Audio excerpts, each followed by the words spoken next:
Because if it's rocking and you have a $2,000 bank account, what good does that do you? You want to save and save and save, and then for the last 20 years have it, do your 10% a year sort of return.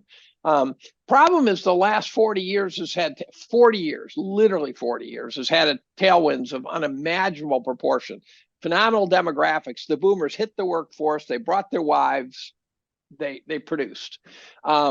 China hit the modern era and sold slave labor, just absolutely slave labor prices. We benefited from that. They bought our treasuries. We benefited. 40-year drop in interest rates. Now, people misunderstood what that means. When interest rates are dropping, that tends to push asset values up. When interest rates are low, the game is over. So low rates are not bullish. Dropping rates are bullish. When you start at 15, 16, 17, and you drop to zero, that's the period you want to be invested in risk assets.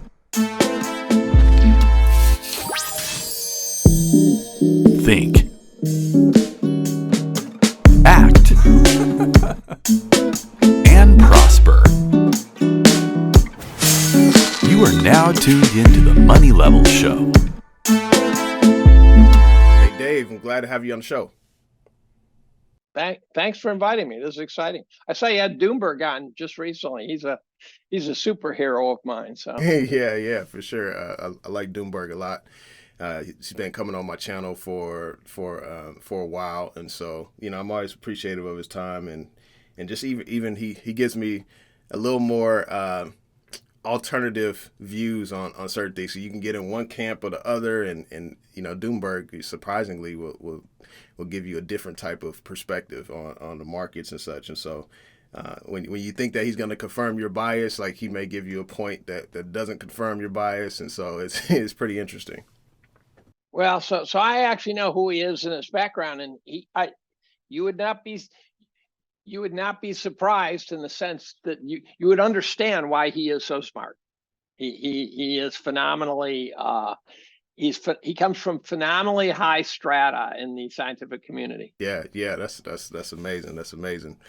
So I've heard you talk on quite a few channels. I've been wanting to reach out to you for a while, so I'm glad that you responded and everything, because you're a professor, and I remember you sharing a story about you telling your class about the 2008 banking crisis, the global financial crisis, and such. And so, what were you like studying around that time that really prompted you to make such a bold call? Yeah, so I was pretty much a standard, not even paying attention to markets, just putting away money. I was saving well. And then in the mid 90s, I got really excited, which was a sign there was a bubble. and then by about 98, I figured out that there was a bubble. And so I made some very good calls to get the hell out. So I was literally free and clear of the markets by mid 99. And for reasons that are hard to recall, I bought quite a bit of gold, and I even shorted the markets, which is another bad move. But I did well, but it was luck. And I just paid more and more attention to market structure, history, what happens when you get overvalued, and how you always hurtle to the earth at some point. I wrote the first thing I ever wrote on the coming subprime crisis was in May 6, 2002, to a VP at Goldman, who's a former roommate of mine.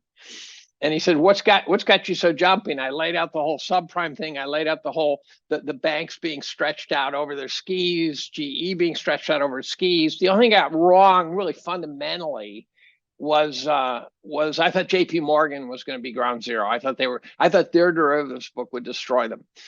5 years I had to wait for that to happen. But in March of 2007, in class, I have these outbursts that it's like Tourette syndrome, but it's got more content. And I just turned to the class. I said, I think the banking system's about to collapse now, because the market ABX index had started to drop, and this woman named Tanta was starting to talk about the chaos under the surface. And the markets didn't respond yet, but there were hints that something was breaking.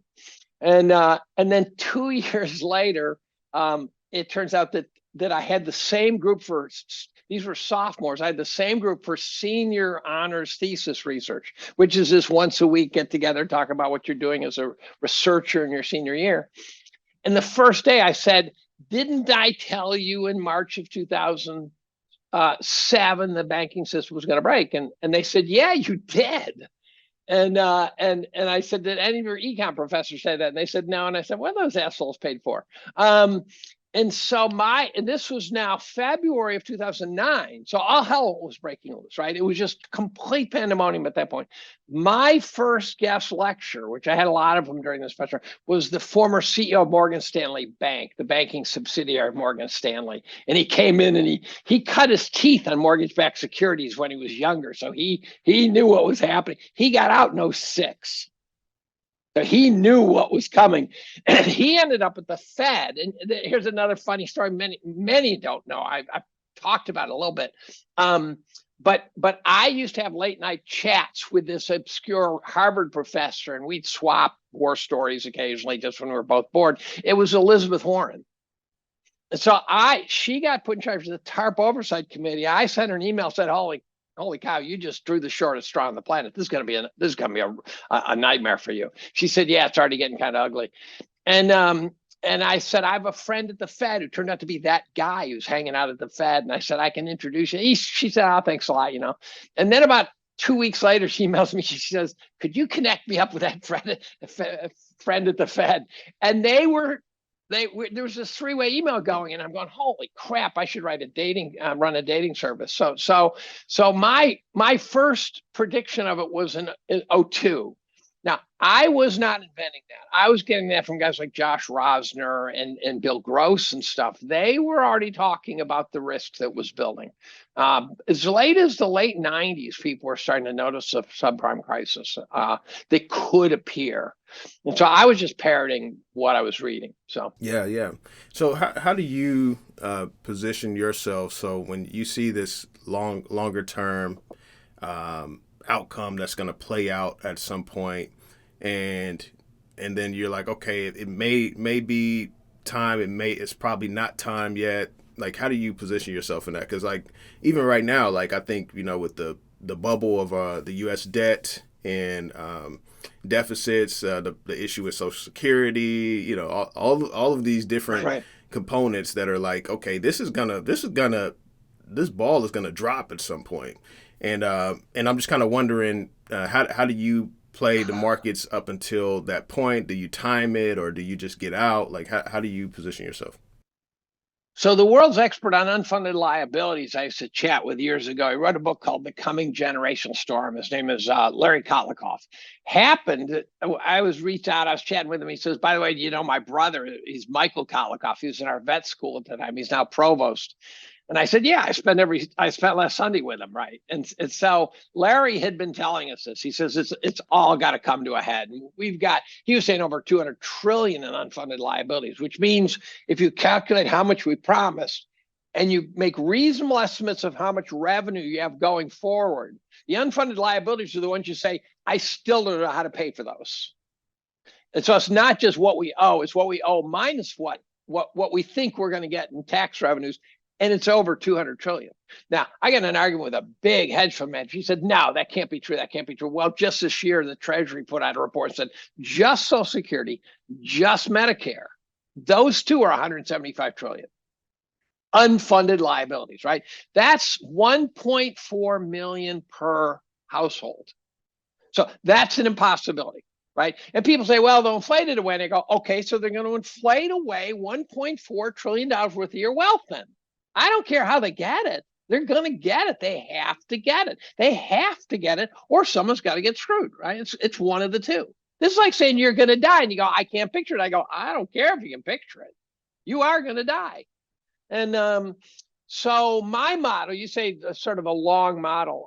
I'm longer than anyone. So I have predicted a 40-year bear market. And it's not to say that it won't have all sorts of activity in the middle, but I think we're going to look up 40 years from now and be at the same place we're at now. 35, 45, I don't know, but I think we're going to do a Nikkei thing. And it, of course, won't be the Nikkei because nothing's identical. But we're so overvalued now, and I only know about a half a dozen people who sort of persistently refer to valuation. Everyone else talks about the Fed, momentum, liquidity, all this stuff. We're way overvalued, right? And there's not a single market in history that has been way overvalued that didn't eventually regress to and through the mean. There's no example of one that just stayed in the stratosphere. It's like there's no currency that's ever survived forever, right? It just they don't. Yeah, and that's pretty interesting because it, obviously, now we have the quantitative easing aspect, but that can't last forever because it's fueling the devaluation of the dollar, inflation, and everything. And so, like, even if someone sees that, oh, well, we could just print money forever. Well, the dollar's definitely gonna collapse in that scenario. So you mentioned quite a few things there. So I'm a millennial. I've talked to multiple different experts. God, mercy on your soul. Yeah. I'm not religious. I'm not even sure I did that right. Yeah. But like just thinking of the future in terms of, I have young kids. I have, me and my wife, we're millennials, and just thinking of the unfunded liabilities. And I know that there's like these market cycles, like if you were, of age in the 80s till the 2020s, right? You could have done well. You rocked. Yeah, and we have these, I know Ray Dalio talks about the long-term debt cycle. Neil Howe talks about the fourth turning. I've even heard David Hunter talk about this cyclicality. And so, David Hunter's model drives me nuts, though. It's too precise. David's always saying it's going to go up to 5,500 before it goes down. And I'm going, you don't know that, right? That's too short term. He might be right, but there's always going to be someone who's right on the short term calls. But that's Nassim Taleb saying, fooled by randomness. Out of 500 people, some of the guessers are going to get it right. Mm-hmm. Yeah, for sure. And so, what do you see in terms of people, Gen X, millennials, like what does that future look like? Obviously you can't predict everything, but with the unfunded liabilities and such, what does that look like? A bear market, 40-year bear market? Well, I think at some level, the younger you are, the better positioned you are for it. So I think the most fortuitous way to have played the markets, and therefore you're not playing the markets, it's just, you wake up on third base. I think, let's say half of your investment life, you're in a mess, and half your investment life, things are going well.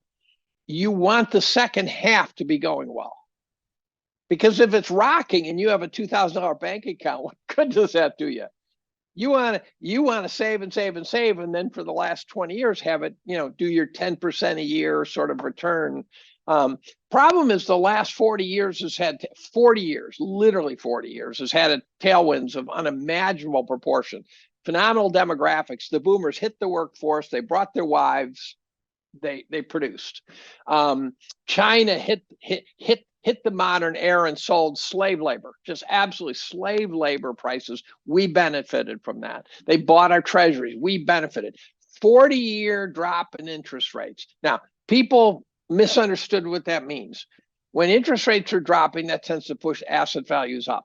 When interest rates are low, the game is over.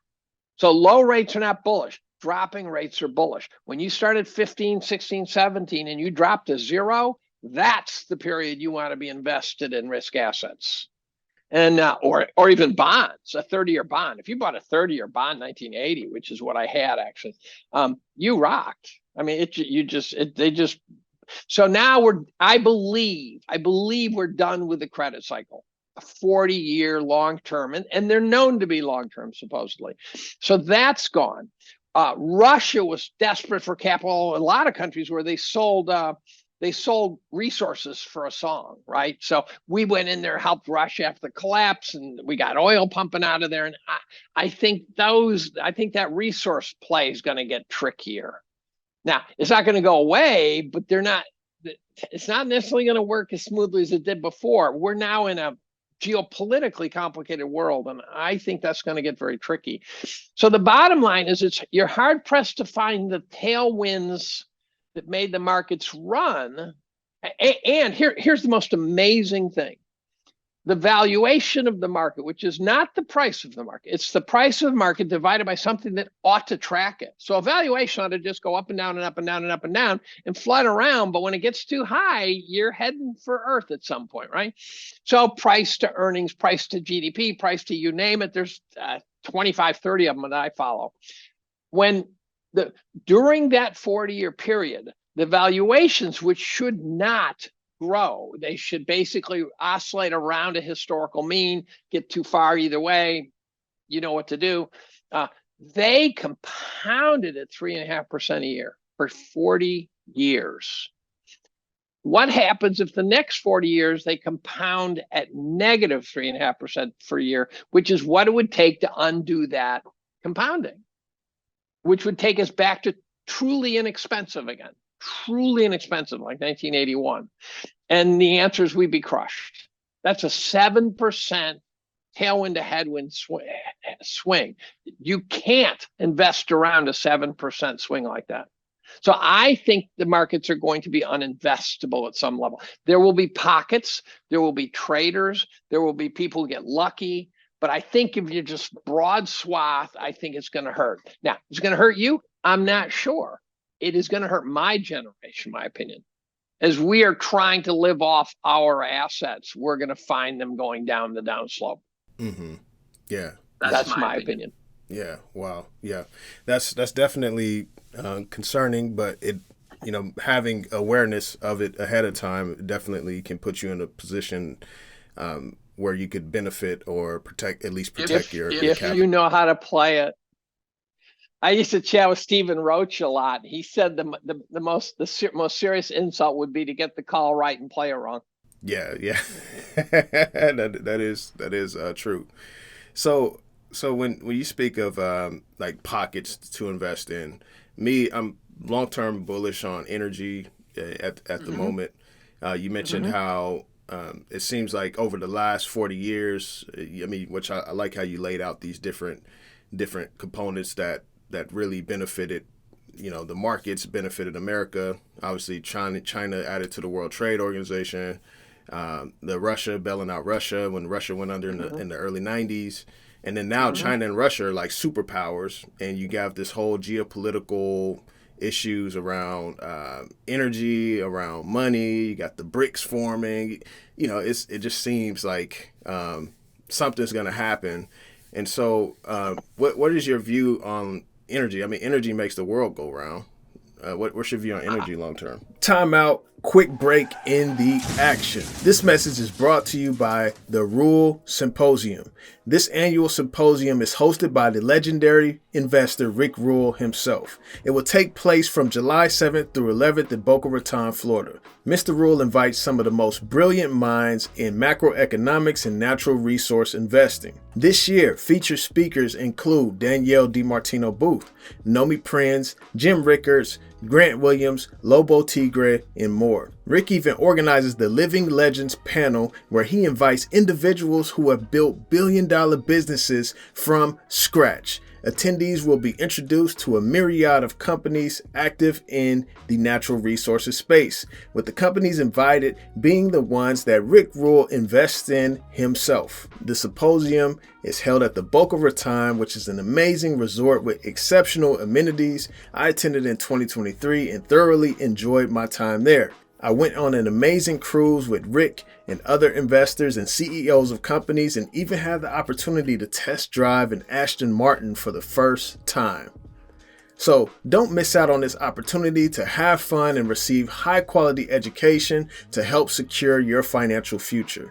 Click the link below to sign up, and I promise you won't regret it. But if you do, Rick offers an amazing money back guarantee. So what are you waiting for? Click the link below to sign up today. Now, without further ado, let's get back to the content. So energy was good to me. My best decade ever, not in absolute terms, but when graded on a curve, and being at the university, a curve is everything. When graded on a curve in which, when compared to my peers, my best decade was actually the noughts from 2000 to end of 2009. out of fear of inflation and out of not trusting the equity markets, I basically sort of went all in on. I was all in on gold and silver, precious metal type stuff, and energy. And the energy, the inflation didn't kick in as visibly as I expected. Right? We all know the inflation numbers are cooked, and so it was bigger than we thought. But I happened to by chance catch the commodity run. And I was just hedging inflation. I did not expect the commodity run to come, and it showed up. And so I compounded like 13% a year. The teens for me, just in case you think I walk on water, the teens were terrible for me because I thought we were not done scrubbing out the equity market, and I never really caught that road rage at all. So for me, I compounded the teens like 4% a year. No one did that badly. Right. The only guys who did worse than me were the guys who tried to short what they thought was not the finish. And that I didn't do. I think the commodity run is legitimate. If you said, look, you got a wad of cash, which I do, sitting at like 5% return right now, and said, you got to go all in Texas Hold'em, what do you do? And the commodity would be the way I'd go. I'd still have plenty of gold. I was buying gold at 270 to 290 an ounce. So, and I still have a ton, and I didn't sell any silver from 380 an ounce up. So I'm still comfortable owning that. I think I'm about to get screwed on platinum miners. I'm bullish on platinum because I think the EV stuff is garbage. But I bought the platinum miners, which are dirt cheap, and now I'm watching South Africa burn in hell. And I'm going, you knew there was geopolitical risk, but I think it's gonna make me eat it. And I don't own a lot of. I never go sort of all in. I average in, but what I did buy, I think I'm gonna pay for. Yes, Stillwater looks pretty cheap, but it's definitely a lot of risk there. A lot of risk. I mean, it could go to zero. I had bought a little bit of the RSX, which is the Russian mutual fund, years ago. When I say a little, I'm talking 100 shares. So I buy 100 shares just to watch it, right? I mean, it could go to zero the next day. It wouldn't matter. And then the Ukraine war was showing up, and I watch it tanking, and I go, okay. So I decide I'll take a little bit more of a bet. Again, the day that it went to zero, it wasn't even a particularly bad day. That's how little I owned, right? But I know Grant Williams was looking at the RSX too. I don't know if he was at that crazy moment. I know Cuppy went sort of a little bit all in on the RSX, and I think he got hurt. But I just bought a little bit more, sort of bragging rights. Now, what I did do is, thanks to Jesse Felder, when the Dow kicked Exxon out, I said, holy cow, that's a bottom call. That's crazy. They replaced with Salesforce.com. What a piece of crap that company is, in my opinion. So I said, okay, that's a buy signal. That tells me energy's really back in the pits far enough. And I didn't have energy at that point. I got kicked out of it by my retirement account, and it saved me a lot of money. I didn't even notice for a year. So that's an odd thing. So they saved me a lot of money on the downslope. But they kicked the Dow, and I go, oh, you have my attention. I actually have a tweet where Howard Lindzen said, give me your best trade. And I put XOM, and it was the middle of 2020. And I saved that tweet. And then I started going in there, not big. I'm still not big in energy yet, because I still think a downdraft's going to take everything with it. And so, but energy's on my list of if things get cheaper, I will then play the commodities super cycle more aggressively. And then I don't intend to sell, right? So this is not like I'm going to buy the dip and then sell the rip. I don't do that. I start going in and I just hang on for dear life for a decade. I don't buy something I think is going to be hot this year and not next year. I don't bother. It's too dangerous. Yeah. So even with energy, so why energy? Why do you think it's going to do well over the next decade or after a downturn? And then what does that do for inflation? Like what do you see inflation being at the next, however many years? Well, I think if energy goes up, inflation goes up. The other thing that I think is going to drive inflation is going to be wages. it's the ultimate paradox. The ultimate irony is that there's a ton of people out there who can't pay their bills.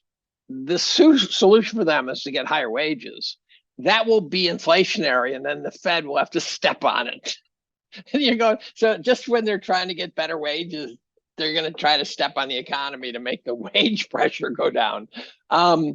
So the reason energy, we haven't put any money into energy development, right? So we've neglected. It's going to take a long time to go in. So that's going to be a long, slow, methodical rebuild of our energy infrastructure. And I don't think fossil fuel driven system is going away. I think that I actually think I think the alternative energy / climate change crowd is actually kind of stupid. My respect for them is not just, I don't view them as just an alternative opinion. I view them as having been suckered. And so I think fossil fuels will come back. That's why I'm bullish on platinum. I think catalytic converters are not going away, that sort of thing.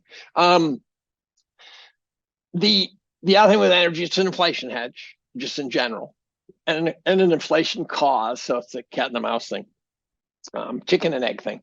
And so that's why I'm enthusiastic about energy. And then, of course, and it was in 2020 that Jesse Felder, it was right when Exxon did its thing, that Felder said, oh, by the way, the energy's contribution to the S&P 500 is back down to 2%. And I go, this is the stuff that runs the world. And it's 2% of the S&P. This is under-owned, as people like to say. This you should own. It should be a bigger percentage of your portfolio on average. By the way, precious metals, if you look at standard U.S. portfolios, precious metals are something like 0.2% of standard portfolios. Historically, it was 5%. Now, maybe we'll never go to historical.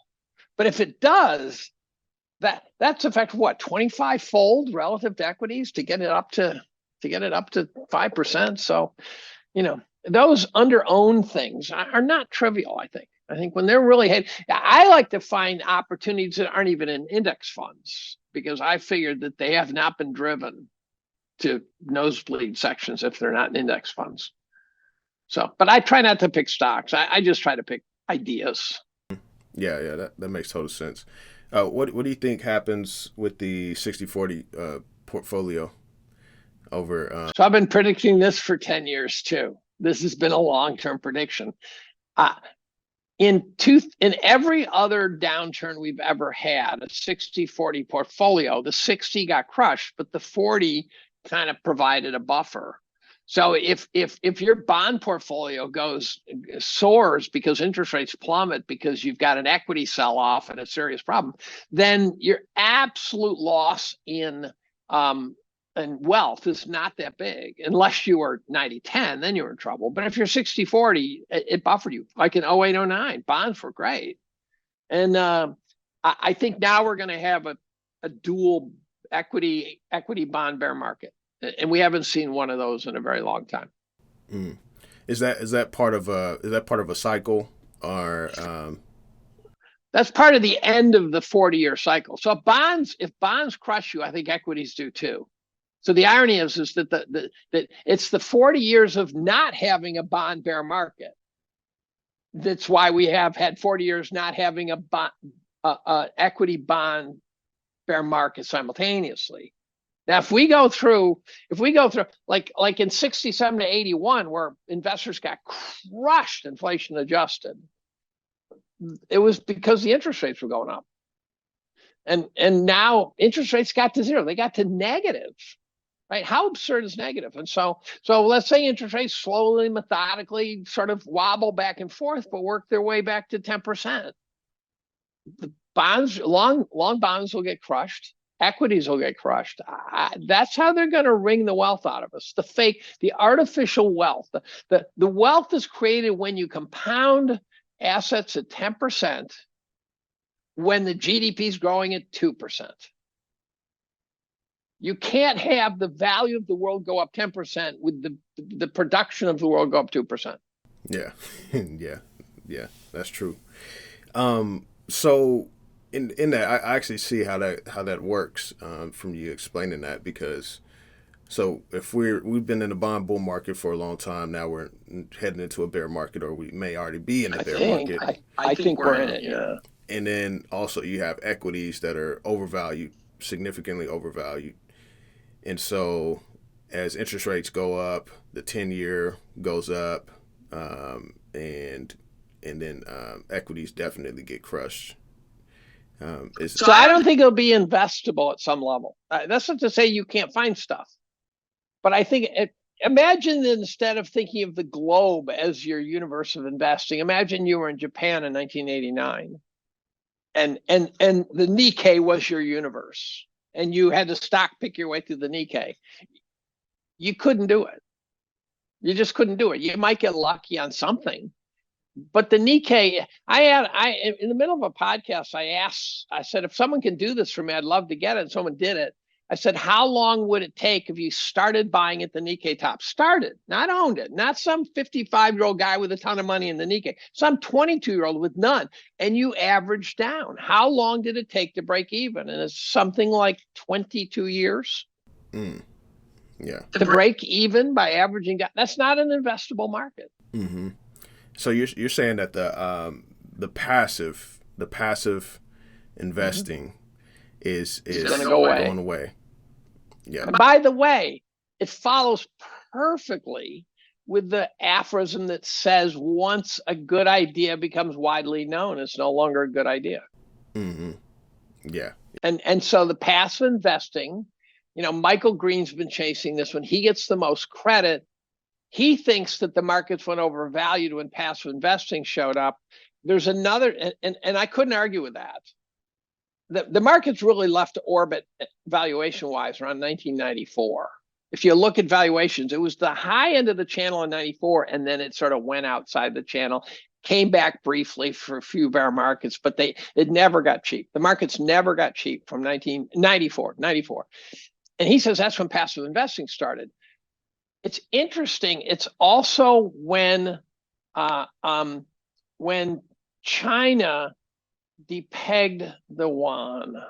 I think it was then. There's something happened to the yuan in 94. I wrote it down, and it caught me by surprise because I go, oh, that's really interesting, because that's when China started really feeding the world with cheap goods, cheap labor, cheap everything. And so Michael, they might both be true, right? They might both be true. Mm-hmm. Do you have any take on emerging markets? So, China's stock market's been down for a while, and so they've been in, I guess, somewhat of a recession or whatnot. Mm-hmm.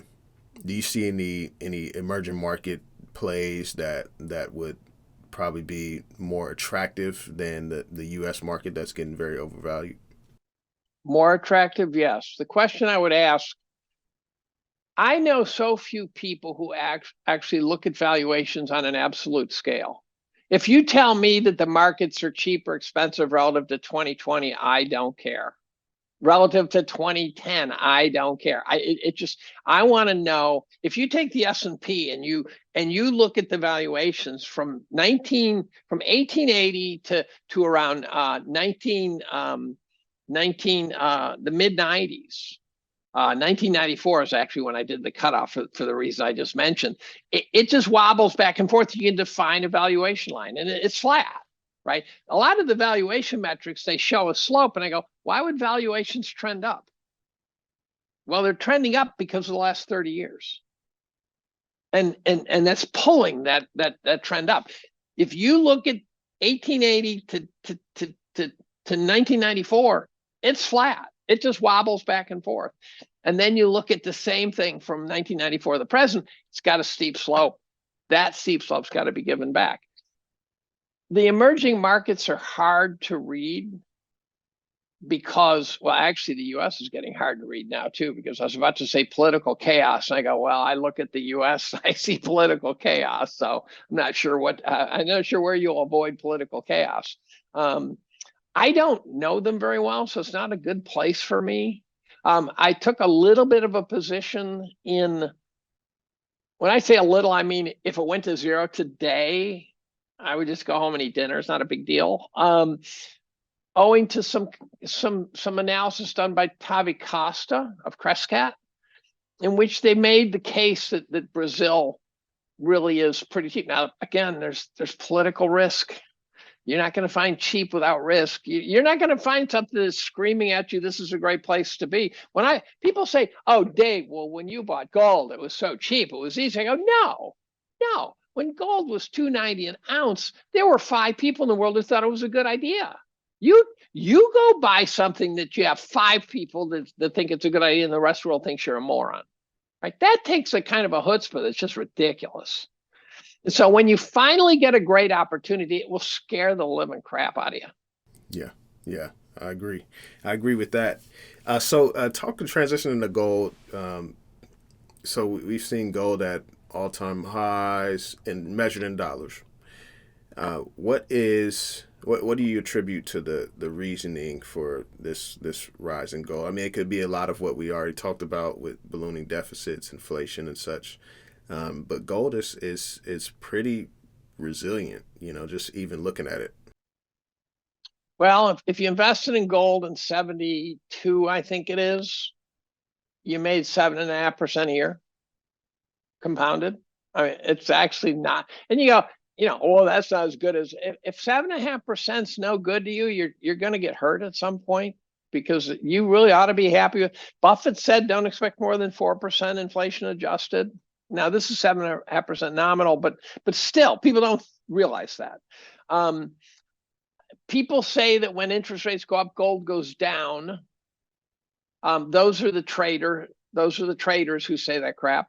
It turns out that if gold goes up because of inflation, and interest rates go up because of inflation, aren't the two going to go up together? Does that make sense? Well, and then you look at the historical record. That's what happened. Gold and interest rates both went up massively going into 81. And so this idea that when the Fed starts, dropping rates, that gold's going to go down. Those aren't the long-term rates. Those aren't the inflationary pressures. That's just the Fed diddling. So if you think inflation's going to run because there's $1.4 million per household of unfunded liabilities, then you kind of got to bet that gold's going to run too. Gold never reached mania status, and even in what was its high? Its high was, it's so long ago now, like 2011, 12, somewhere in there. When it and then it came back to 1,200, 1,100, and it stabilized. And so I bought some more at 1,200 because it felt like the sellers had run out of gas, and I was happy to own more. I think gold could go bananas. That's not how I generally bet. I bet thinking it's going to hopefully track along methodically. I hope it doesn't go parabolic, because once it goes parabolic, then I got to start thinking, oh, maybe I should get the hell out of this stuff once and for all. I got out of all my tech stocks in 99 because they went parabolic, and I said, this can't work out well. This just can't work out well. Then had to tolerate another 6 months of watching them go more parabolic. So I don't want gold to go parabolic yet. I want it to kind of methodically climb, and then, because if it goes parabolic, then I got to ask, should I still be here? Yeah, it seems well, just from looking at like gold charts. I mean, obviously, like in the 70s when you could own gold, went from 40 to like 800 an ounce or something like that, and then it came back down to 200 or whatever price. Got down to 256 in 01. 256. So you had this parabolic move. It comes down, stabilizes 256, which is higher than 40. And then you have the parabolic move again, where it goes to like 1900, right, and then comes down to like 1200, stabilizes. And then I'm wondering how high it could go, and then where it would stabilize. I wonder if the current price range is where it may stabilize at, if it goes higher or what. I'm just kind of just thinking. I don't think when gold hit the peak in the early teens, I don't think it ever reached the level of enthusiasm. It was still a bunch of very localized sort of gold bugs who were pushing the gold story. It never got to be a big percentage of assets. of investment portfolios or anything like that. It certainly never picked up tulip bulb flavor. It wasn't a meme stock, that sort of thing. This next run could do that. And if inflation becomes a problem, it could really do it, because then the momentum is going to start moving in there. So gold never got great momentum, in my opinion. The gold equities are a widow maker. Guys I really respect think they're dirt cheap. If I can find one that's in a politically stable place that has a low valuation and actually has a cash flow and pays a dividend, then I'm interested and I own some. But when gold went from 256 to 1900 and settled back at 1200, the equities had a run and they gave it all back. So gold sitting at 1200 was, round numbers, fourfold above where the equities started. And the equities ended up back at the same place. I go, you guys just don't know how to make any money. So gold mining is apparently just a wretched business. And so I think in some sense like an option. I'm not sure they ever really make money. I own them, but not many. Yeah. There's talking with Doomberg, Doomberg talks about owning a physical. I had a conversation with Jim Rogers. He doesn't mess with the equities. He's just all physical. And he's pretty dark. He's long-term dark. Yeah, definitely. So for me, I own a little bit of Newmont. That's about it. I bought it when it started really. I think it hit like $29 recently. I started buying it then, but I don't have a significant amount of my portfolio in Newmont. I just don't know about the equities. They kind of scare me in a way. They should.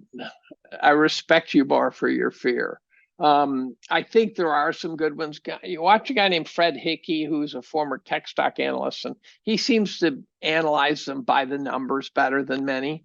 Bill Fleckenstein is always talking about Agnico Eagle. He talks about Wesdome.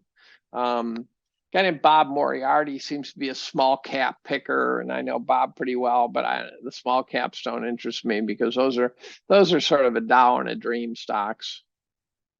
I'd rather buy. I own a bunch of Rio Tinto, by the way, which mines everything under the sun all over the world, and so it's politically pretty stable looking. You'd have to literally have a nuclear war to take out their mining operations, and they're cheap and they pay a good dividend, and big downturn, big depression or something could hurt it, but otherwise, so I feel okay owning Rio Tinto and mining stocks like that. I think I've started to go. About 3 years ago I started going to uranium. Not directly. I don't know what I'm doing at all. So these guys, Gehring and Roth, I shop for money managers. So for uranium, my best shot is Gehring and Rosenzweig. They have a fund actually, GRHIX, I think it is. And for small caps, there's a guy named Eric Cinnamon, who I'm a big fan of. Doesn't have a lot of my money because I think there's going to be a big whoosh. And forget the 40 years of pain. I think there's also going to be a big whoosh along the way too. And I do want to be walking through the battlefield, cutting ring fingers off and pulling out teeth. And it's a grisly way of saying, sort of grabbing the spoils of war after everyone's been killed. And I blew it in 08. I didn't think they were done. I should have bought more. I was buying tobacco stocks and stuff in 08, but I was sitting on a lot of cash and I didn't. If I had done a Texas Hold'em, if I had somehow listened to Grant and who said, start buying in fear, I said, no, wait. Einhorn once said, he thinks he invented the phrase. I'm not sure that's true, but I was at a dinner with him one night and some young tech stock analyst it was a hedge fund dinner, about 8 people. And I'm sitting there going, I don't remember starting a hedge fund, but here I am, right? What's going on here? And some young punk was ranting about his tech stocks. And Einhorn, who's very quiet and subdued and speaks like he's being deposed, and he loses his shit a little bit. And he says, do you know what a 90% correction is? Do you know what it feels like? And he says a 90% correction is an 80% correction that then cuts in half. And he said, and this young guy getting ripped by Einhorn's going, holy Jesus, I stepped into that one. Einhorn, we all had to pick our best shot, and Einhorn went with gold. Mm-hmm. Yeah. That was maybe 2 years ago. Okay. Okay. That's good to know. As we wrap up, I appreciate you coming on and everything. What are some tips that you would give the young person in the market based on this long-term outlook? We talked about Social Security, a 40-year bear market. What do you think people should be doing? Just give the audience your take on how they could protect their capital or survive the storm. I would say first and foremost, avoid the rabbit holes that us old guys are going down, because they can kind of swallow you emotionally. So I read about all sorts of weird stuff. And if I was doing this when I was in my mid-20s, my career wouldn't have started as well as it did and things like that. So at some level, your goal is to just save. And where to put it, I'm not sure. Get used to spending less than you earn. That's important. I for many, many years have saved, and I have good years and bad years, but for many years I've saved 25 to 30% of my gross. And my gross is pretty good these days, so I ought to be able to do it. One time I saw my dad, I wasn't saving as much as I wanted. He started to rip into me, and I said, well, T.O., I saved 28% of my gross. He said, oh, never mind, right? And I even saved money while my kids were in college. I had a net savings. And so learn to save, spend less. Don't keep going to Starbucks. Don't buy expensive crap. I own a beater of a car. I'm proud to own a beater of a car. I don't like driving around in a rapidly depreciating asset. I'd buy a used car if they weren't mispriced. So I now buy new cars, but I buy, $20,000, Subaru Impreza instead of, I could buy a $60,000 Volvo or something, but it's going to depreciate. It's going to be $60,000, and I don't get enough joy out of it. I own a very nice house, but that's kind of a real estate bet a little bit. So save, focus on the saving part. Dave Ramsey is a kind of, that kind of thinking is not crazy. The talk radio money consultants who rip your face off if you're not saving, and if you have credit card debt and stuff like that. Stay away from those problems as a youngster. That's my advice. If you save and save and save, then it'll probably work out okay. Mm-hmm. Yeah, so that's good. That's good. That's good advice. Well, thank you, Dave, for coming on. How can people find you and learn more about your takes on markets and such? Well, people really want to get to me seriously and actually find my email. You know who I am. You know where I work. If you're not smart enough to find my email, I do not want to talk to you. But otherwise, my presence is on Twitter. I publish an annual review, but it's my pinned tweet, so it's back to Twitter, which is David B. Collum. I don't need more followers. My Twitter feed, the more followers, the more inferior it becomes. So I'm not, and I haven't monetized anything. So I got way too many followers. I make no more money because of Twitter than if I wasn't on Twitter. So there's that. I keep thinking someday someone's going to knock on my door and say, we want to give you $100,000 annual retainer to consult or something. I'm out here at Yoo-hoo. One of the big trading houses, some guy reached out to me and said, would you consult? And then he ghosted me, and I'm going, well, that was close. That was closer.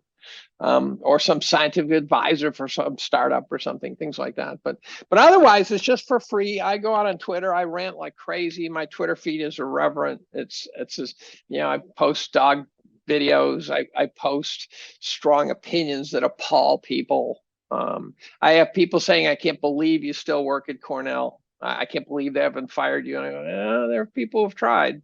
But Twitter's where I hang out. I'm a junkie. Yeah. So if you got thick skin, can handle someone else's opinion that may be different than yours, and want to get some interesting takes on the markets and such, be sure to go check out Dave's Twitter. Dave, I appreciate you for coming on. And I get to meet guys like you, so that works well. Yes, indeed. Yes, indeed. All right. Well, you take care. Adios.